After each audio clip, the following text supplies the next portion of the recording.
everyone. Today we are doing another episode of HR Perspective. This is Nishad, and we have with us Mr. Gautam Ghosh. He is an independent digital HR and also an employer branding consultant.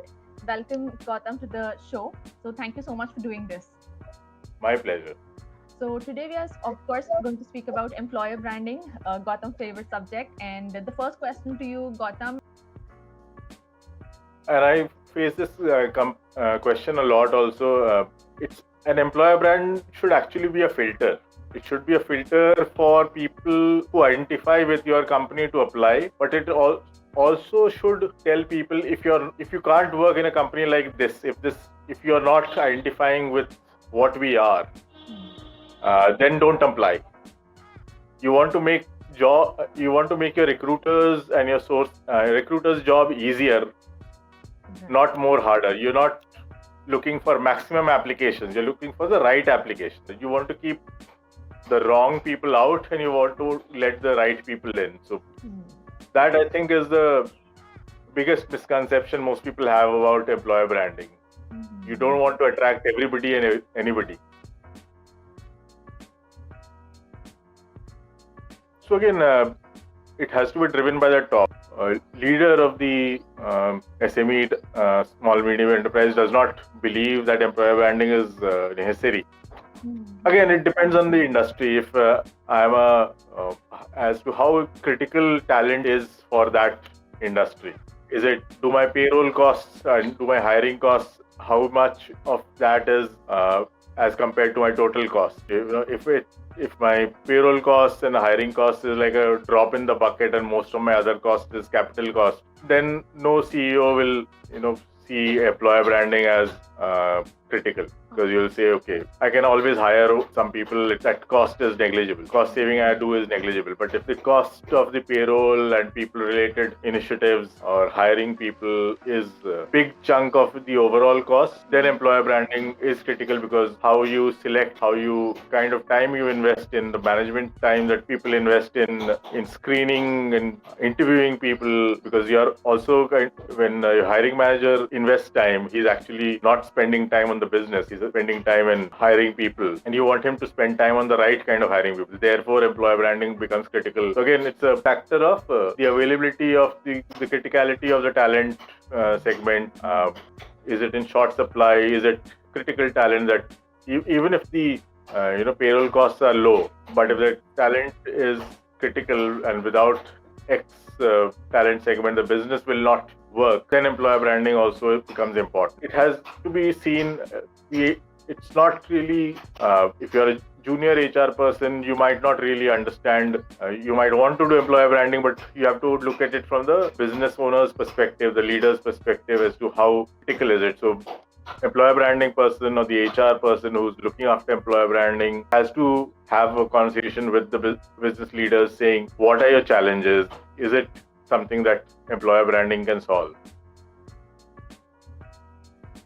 So a lot of organizations now have a program or a process in which they identify employees who would be employees encouraged to talk about their employer.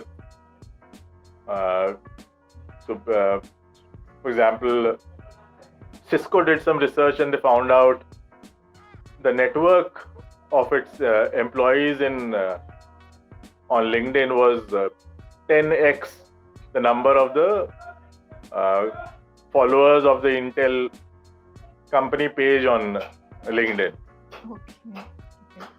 So so if you leverage even and of course the fact that is company pages visibility on the LinkedIn feed is reduced because LinkedIn wants companies to advertise more. Right. So actually the posts that you put up in a company page on LinkedIn is actually much less visibility. Facebook pages have much less visibility because they want you to advertise. Right. So when you enable your employees to share, you give content to your employees saying, hey, this is what this is the content that we have. Would you like to share it with your networks?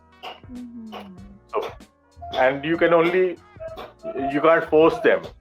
Correct, of course. So they have to share it of their own they have to be comfortable. They have to know that this is true for them to share it with their networks. Because if their loyalty is first to their networks and then to the employer. Right. If tomorrow a friend of mine joins based on what I posted, and then he discovers the reality is something else, then I've lost the trust of a friend, and that's how social media is different from traditional media.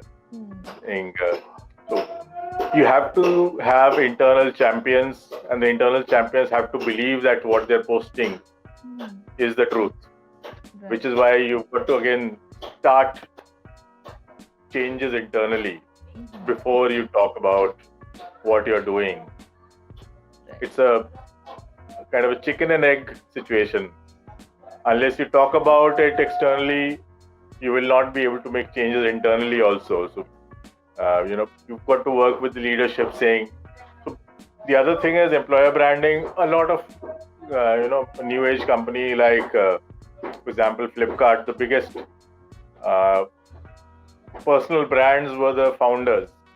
Sachin and Binny Bansal were people who epitomized the employer brand, because what they did or tweeted or said in social media was reflective of the company. So, which is why if Kunal Behel posts something on LinkedIn, or Ankur Warku posts something on LinkedIn, they're building their personal brand is also, the leader's personal brand is also rubbing off on the company itself. Yeah, correct. And the biggest example is Elon Musk. Elon Musk has more impact. Elon Musk's tweets have more impact on the stock price of Tesla than anything. Yeah. He just So, does one tweet and the internet just shakes up completely.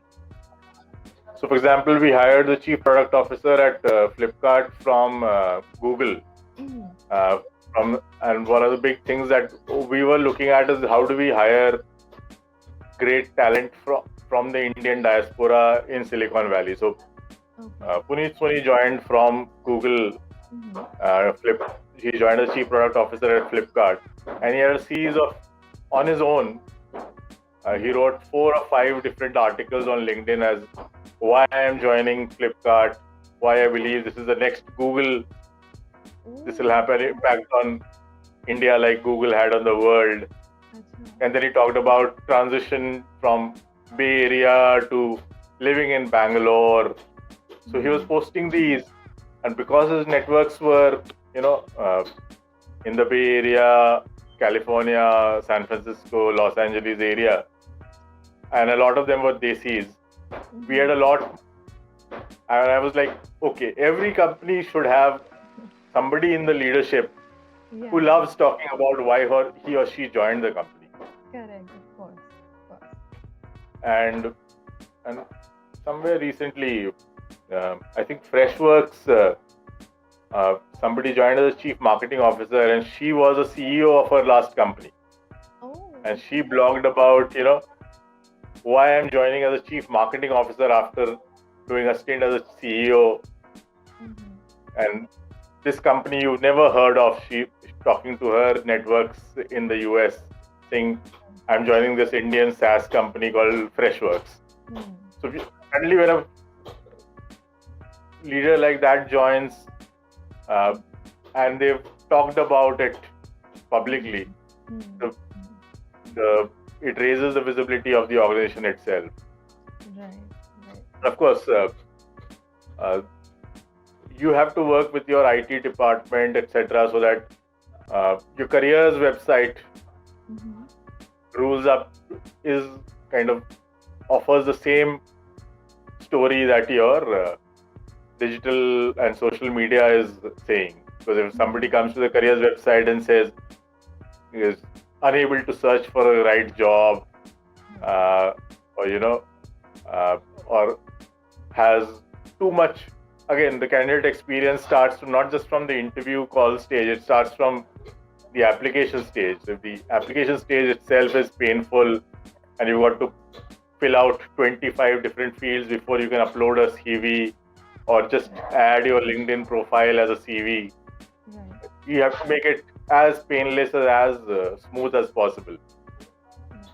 You've got to also work with your IT department or whoever manages your company website and career site to offer the same kind of story that you're saying through you're saying we are a tech company and we are so great in technology, and somebody lands up and has trouble logging in and applying to your company website.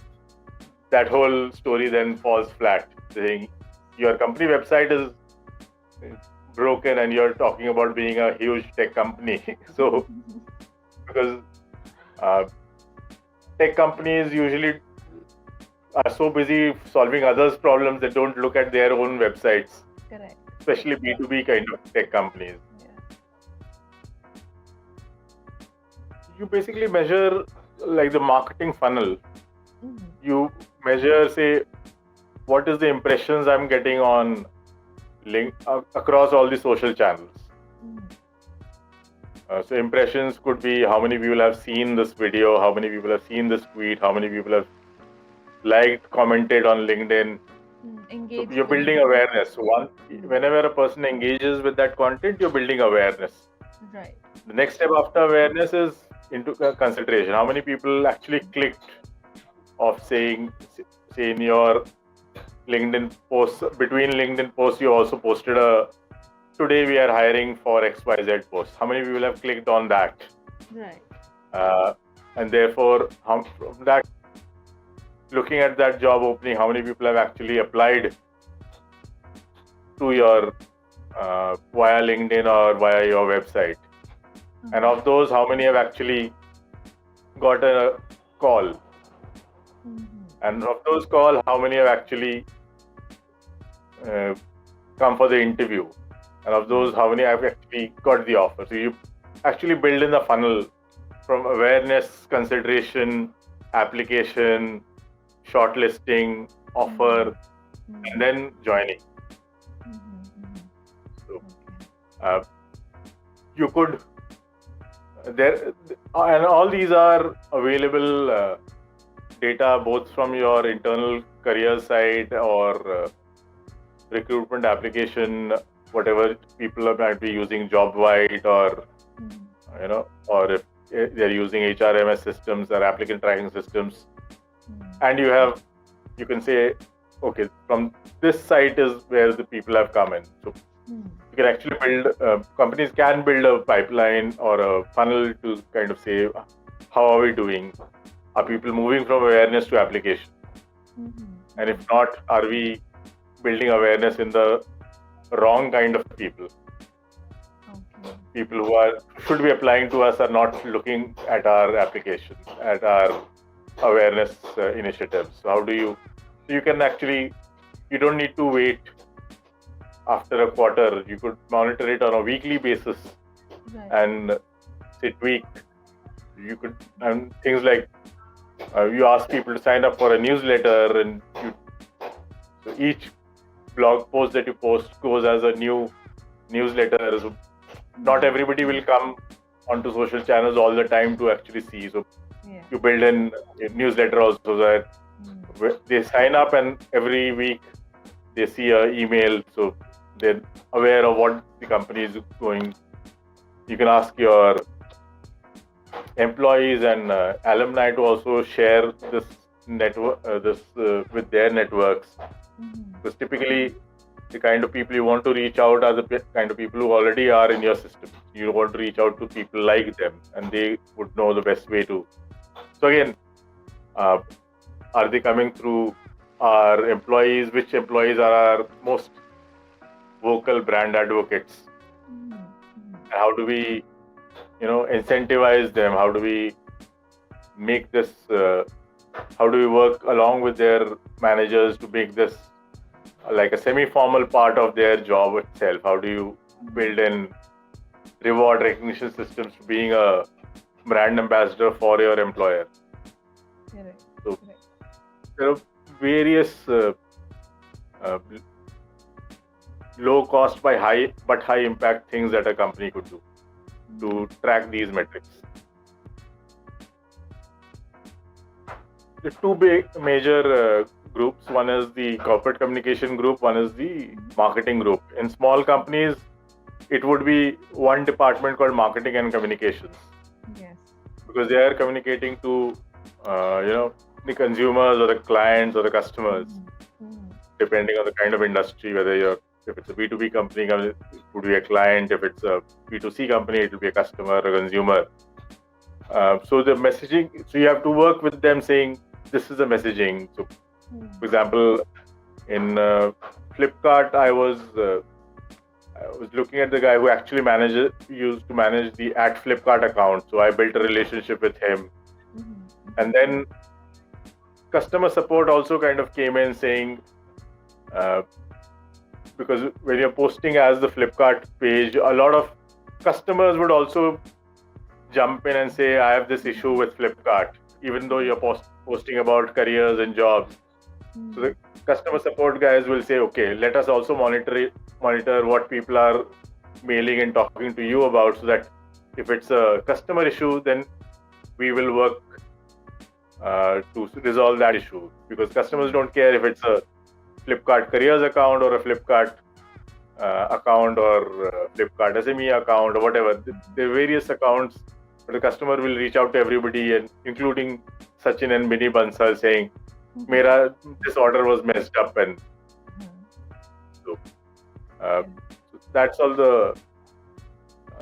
And whenever I used to make so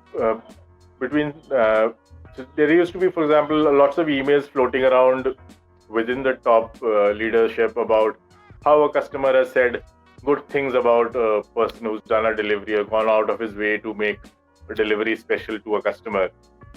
And I said, hey, this is great endorsement by a customer of an employee. Right.